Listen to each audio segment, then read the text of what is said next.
Et donc, voici comment mon aventure pour un empire allemand sur Openfront.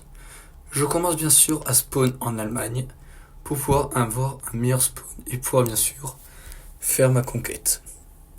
Je m'étends et tout, et je commence bien sûr par prendre quelques pays pour pour commencer bien à m'étendre. Je commence à prendre des pays comme par exemple des petits pays vers l'est, comme par exemple la Biélorussie qui sera ma prochaine cible. Elle me demanda une alliance, mais bien sûr je refuse.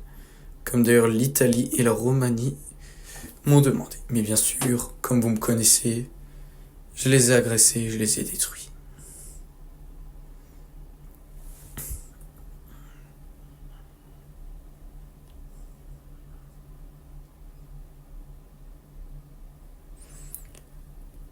J'ai pu faire aussi ma première alliance avec un pays assez connu, la Turquie. Je pensais qu'on allait devenir les plus grands alliés au monde. Mais malheureusement, comme vous allez le voir après, son nom ne fut pas les meilleurs. Je fis aussi une alliance avec la Chine. Une alliance assez intéressante vu que ce fut le premier de la game. Maintenant, je me concentrerai sur l'Ukraine. Un pays franchement riche qui me permettra de gratter de nombreuses terres. Je pris aussi l'Italie pour avoir un contrôle sur la Méditerranée assez grand. Pendant ce temps, la Turquie était en train de se faire défoncer par l'Arabie Saoudite. Bien sûr, en tant que bon compagnon, je lui envoyais de l'aide en lui envoyant des soldats. Je pris d'autres pays en attendant pour m'extendre. L'Espagne me demanda en alliance. Pour la première fois, j'accepta avec un pays d'Europe. Et vous verrez qu'au fur de la vidéo, cela fut très utile. Donc, première alliance avec l'Espagne. Donc, au fur des alliances, Espagne, Turquie et Chine. Je lui dis comme quoi, ces pays suivants, ce sont mes alliés, quoi. Et s'il vous plaît, ne vous attaquez pas. Parce que, effectivement, s'ils s'attaquent, ce serait vraiment extrêmement problématique qu'ils s'agressent. Parce que, ça pourrait rompre la triple alliance que j'aimerais faire. Donc, voilà.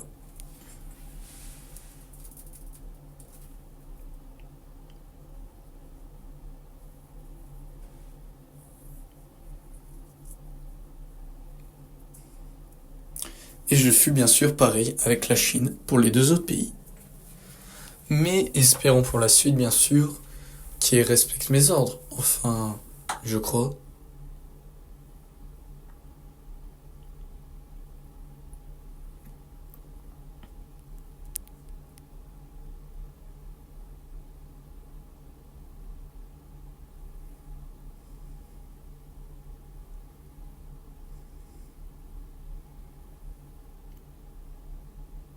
En même temps que cela, la Chine était en train de s'étendre.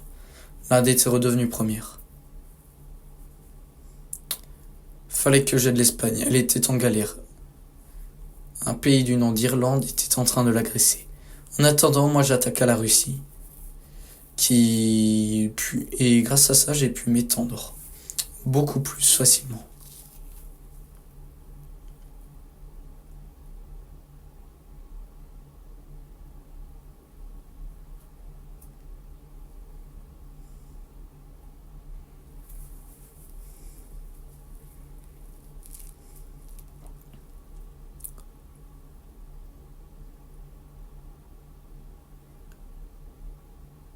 Donc comme je vous ai dit, la Chine n'était plus première du classement.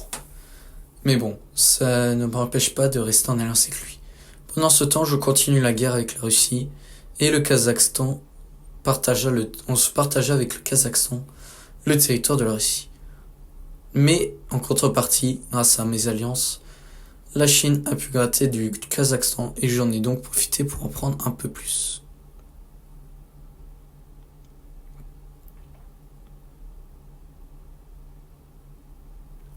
J'attaqua bien sûr les pays du Nord, genre Norvège, Suède, etc. Pendant que la Chine se régalait des pays d'Asie du Nord et la Turquie d'Afrique du Nord-Ouest, pendant que l'Espagne, eux, avait pris le Maroc, l'Algérie et la Tunisie. La Turquie, par contre, était en train de se faire dévorer par l'Inde, ce qui était inacceptable. Je devais aider la Turquie. Donc, je décida alors de lui envoyer des soldats. Pareil pour l'Espagne. Je m'en rendis compte qu'en fait, même en leur envoyant des messages de paix, je me rendis compte qu'en fait l'Espagne et la Turquie ne s'entendraient pas très bien ensemble. Même pas du tout. Il fallait que je règle cela, en envoyant toujours des messages de paix.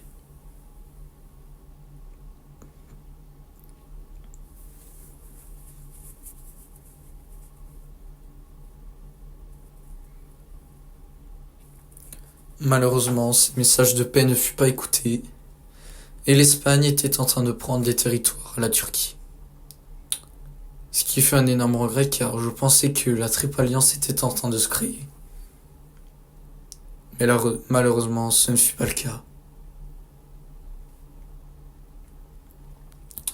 Et vous verrez par la suite que ce ne fut pas le seul. Et qu'un autre pays allait faire ça aussi, mais bien plus tard.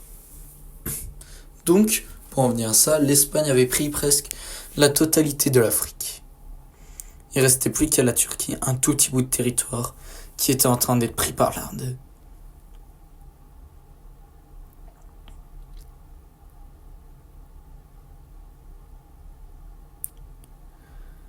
Mais malheureusement, je fus à croître de penser que la Turquie ne pourrait malheureusement plus se défendre. Elle était bien trop faible face à l'Inde, qui avait pris tout le Moyen-Orient.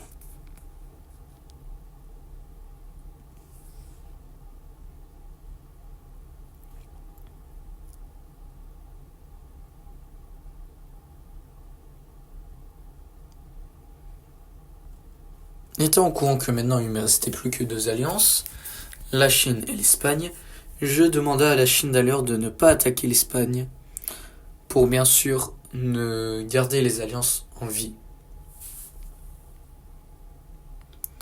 Quant à moi, mon empire resta fixe. Je ne pris pas d'autres territoires, mais pour l'instant ça m'allait. Je fus entre deux alliés donc, j'étais entre de bonnes mains. Et à vrai dire, franchement, ça me déplaisait pas trop. Avoir pris une grande partie de l'Europe, ça a pu m'accroître le marché, le marché maritime. Mais en attendant, comme vous avez pu le voir, la Chine a repris l'Inde, ce qui a pu accroître ma vengeance contre celui-ci, qui m'avait fortement énervé en ayant pris la Turquie.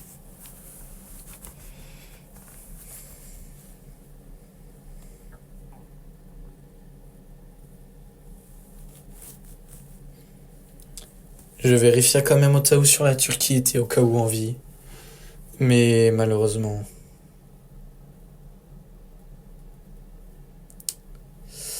Malheureusement, la Turquie ne fit pas en vie.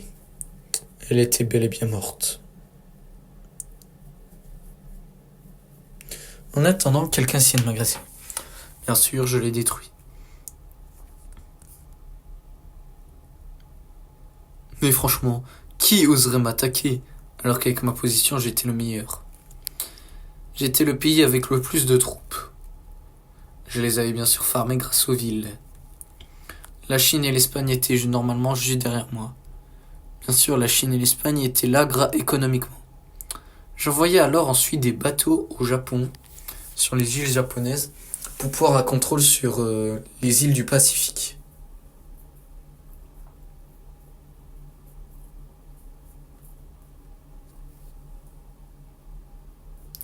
Je mis des navires de guerre dans l'eau pour que, comment je pourrais dire, avoir un meilleur contrôle dans l'eau. Parce que voilà quoi. Les petites invasions comme si par-ci par-là, j'en ai pas envie. Donc voilà, la vie avançait. Je pris une autre île où les gens me détestaient, mais bon. Je fis ma loi et c'est bien mieux comme ça.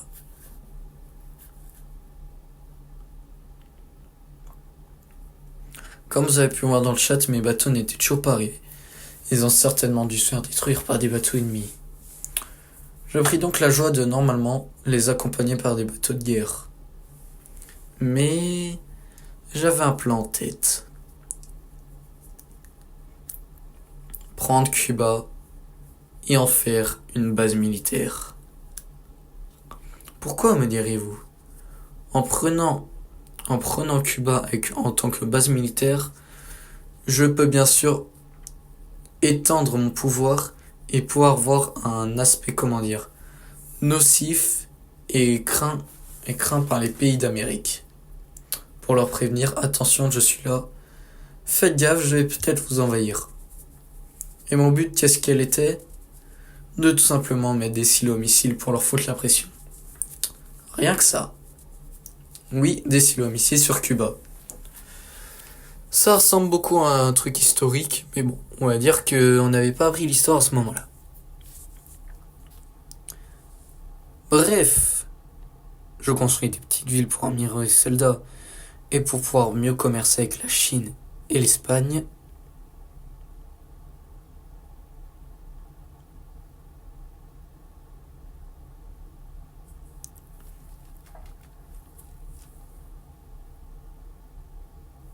Hier, hop, petite pause. N'hésitez pas à vous abonner à ma chaîne. On fixe les 200 abonnés avant 2026. Et voilà quoi. Bref, retournons sur les descriptifs de l'histoire. Mes bateaux n'étant toujours pas arrivés au Japon, c'était vraiment énervant. Par contre, j'ai remarqué que mon premier bateau est arrivé à l'île de Cuba. Donc alors, je pris Cuba une nouvelle fois. Je pris Cuba pour y commencer à installer ma base. Bon, bien sûr, malheureusement, il y avait déjà de l'architecture. Des gens y habitaient. Donc, je fus contraint d'installer beaucoup moins de silos missiles que prévu. J'ai installé aussi autour de la zone de Cuba des navires de guerre pour éviter de se refaire prendre Cuba. Parce que le moindre échec en ne faisant prendre Cuba et mon plan de domination du monde était à chier. Donc je pris des précautions. Mes premiers silos à missiles sur Cuba étaient posés.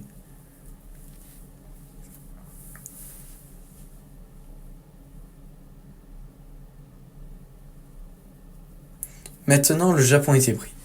Je me suis dit que j'allais en faire le pharma industrie. Pourquoi ce nom? Parce que je viens de l'avoir et qu'en plus, ça allait être l'endroit où j'allais stocker. C'était donc l'endroit où j'allais stocker mes missiles à missiles. C'était aussi pour ça que j'avais fait pour générer de l'argent plus facilement et pouvoir faire de revenus. Mais tout d'un coup, une alliance était détruite. Laquelle, me direz-vous? Avec la Chine. Comme je vous l'avais dit, ça n'est pas durer longtemps. Pour le punir, je pris un peu de son territoire. Mais lui aussi m'en avait pris.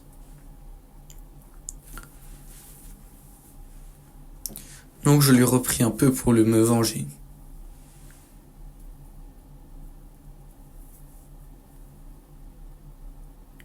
La Chine me redemanda une alliance. Je passa le savon et me dit que les prochaines fois, je serai intolérant. Donc là, d'abord, pour me méfier, je réaccepta la demande d'alliance.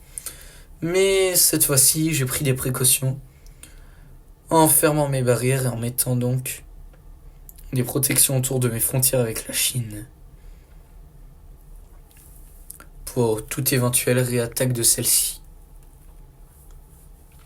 Je pense que la Chine avait derrière un plan de conquête.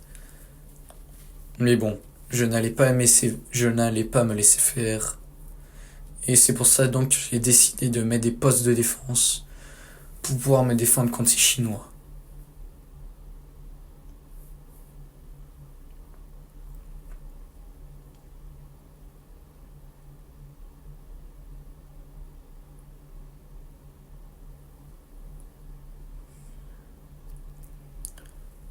Ensuite, je me suis dit que j'allais prendre les îles qui sont vers les Océanies.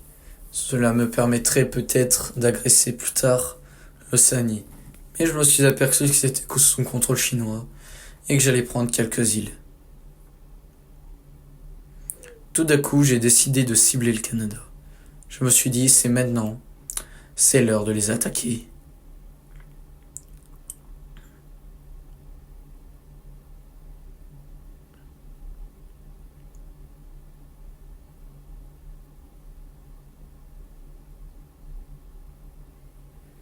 Pareil pour le Brésil, au cas où.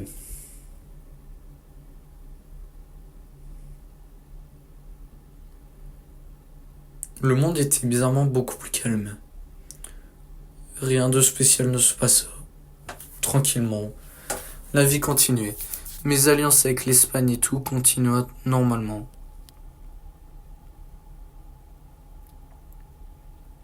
C'est là que je demandais un truc à l'Espagne. De concentrer son attaque sur le Brésil pour se partager le territoire. Est-ce que ça aurait servi? On le verra plus tard. Je m'en demandais à la Chine aussi la même chose, pour au cas où se partager le territoire équitablement. Que je ne sois pas la première puissance mondiale, ce serait vraiment ballot ça.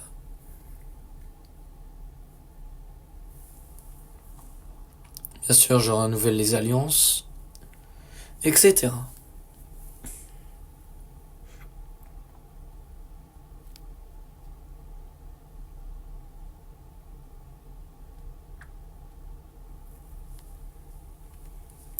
Ce qui me foutait en rogne, c'est que grâce à ça, grâce à l'attaque de la dernière fois, la Chine avait réussi à se mettre premier.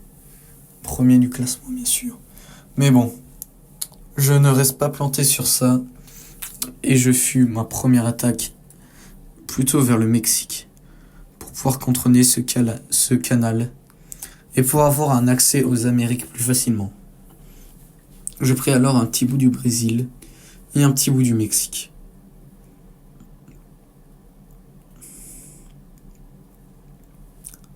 Mon plan de conquête du monde avait commencé. Je garda comme un œil sur les Chinois. On sait jamais s'ils m'attaquent. Et c'est ce qui arriva. Les Chinois avaient une nouvelle fois rompu mon alliance avec moi. C'était intolérant. Il fallait que je les attaque une nouvelle fois. Une grosse attaque par le nord de l'Asie était parfaite. Mais mon objectif était tout autre.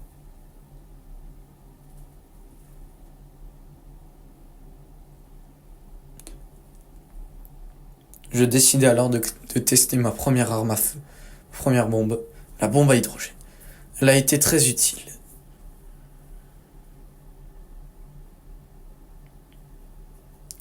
J'ai pu détruire bien sûr une bonne partie de la Chine et j'ai pu bien sûr m'en remettre. Mais bon, j'ai pu prendre bien sûr Taïwan, qui était un très bon choix.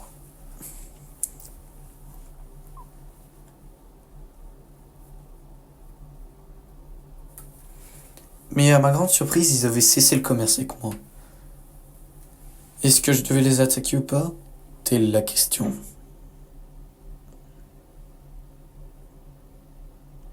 C'est là que je me suis aperçu que l'Espagne attaquait aussi. Ce serait peut-être le bon moment de les agresser. Partager la Chine avec l'Espagne? Très bonne idée. L'Espagne a toujours été avec moi dans les projets. Jamais jamais nous nous étions trahis. Et voilà. J'étais devenu le premier de la game. La personne la plus puissante au monde. L'Empire allemand était rené. Avec mon alliance avec l'Espagne, nous étions devenus très puissants. Je décidai alors de prendre l'Amérique du Sud. J'arrêtai mon attaque pour lui prendre des taxes. Le Canada avait réussi bien sûr à m'enlever mes troupes. Mais je ne me laissa pas battre. Je redécida d'attaquer. Cette fois-ci en prenant un peu plus de territoire au Mexique.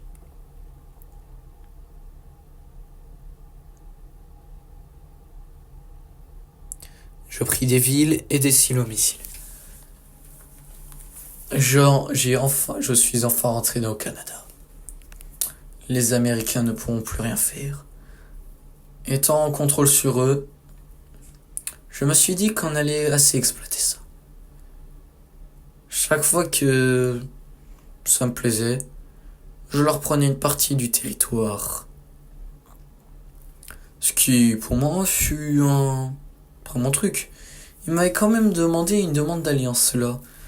Mais j'avais une alliance bien plus puissante. Celle avec l'Espagne. Je préparais alors un de mes bateaux pour conquérir le grand nord de l'Amérique. Et pour pouvoir faire surtout une énorme attaque surprise. J'aurais attaqué un peu le Canada pour lui reprendre des silos missiles au cas où. Si on sait jamais une éventuelle attaque parvenait.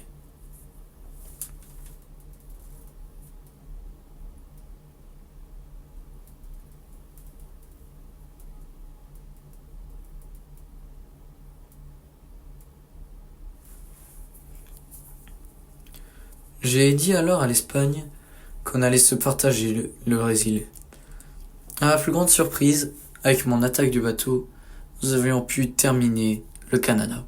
Il lui restait un petit peu de son territoire en haut, mais vous inquiétez pas, on le garde pour la fin de la vidéo ça, vous verrez très bien.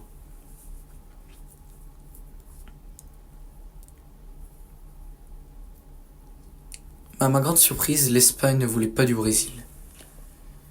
Je pense que ça aurait été juste bien pour moi de le garder à moi tout seul.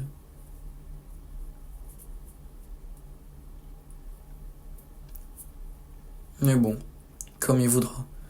Je me suis dit qu'aussi... voilà quoi. Le Royaume-Uni, heureusement qu'il a été pris. J'aurais détesté avoir des ennemis anglais. Les Anglais sont mes plus grands ennemis dans cette bataille. Et heureusement qu'ils ont été annexés par l'Espagne.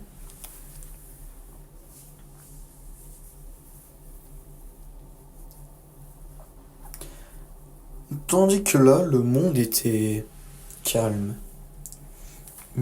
J'avais les territoires que je voulais. Voilà quoi, la belle vie. Les jours passaient, je discutais avec l'Espagne tranquillement. Donc je discutais avec l'Espagne tranquillement. Voilà, la belle vie. Rien de spécial. Comme je vous ai dit, j'ai gardé le Canada pour faire un test, on va dire. Un test plus tard pour une bombe. Non, ce ne sont toujours pas les Mirves. Je gardais les Mirves au cas où pour une éventuelle réattaque d'un autre ennemi. Ou au cas où pour l'Espagne si elle m'agressait. Mais bon, étant de grands amis, l'Espagne et moi, nous n'allions pas se passer ça. L'Espagne avait quand même réussi, ces salauds, à reprendre un peu de leur territoire en Amérique. Mais bon, je fus plus puissant et les repris tranquillement.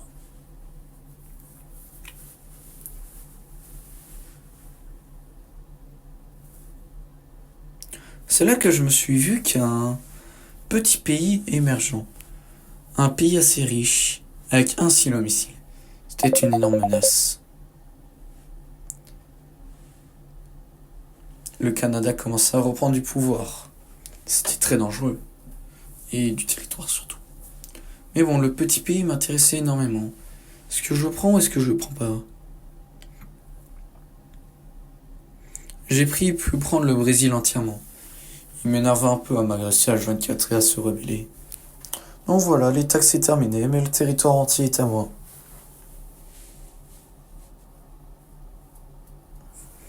Ensuite, je décidai alors, je pense, de prendre un peu les petites îles au-dessus. Et c'était une bonne décision? Quoi?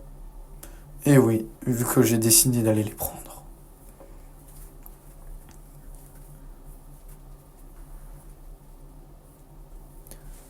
En vrai, les prendre en plus, ça me fait un contrôle total sur l'Arctique. Ce qui fut extrêmement sympa. Je laissais plus que le Groenland au Canada, qui devrait maintenant se démerder avec ce qu'il a. Mais bon, sinon tout allait bien. J'ai pu mettre des navires de guerre où je voulais, pour au cas où garder un œil sur le Canada, si une maigre conquête devait arriver un jour.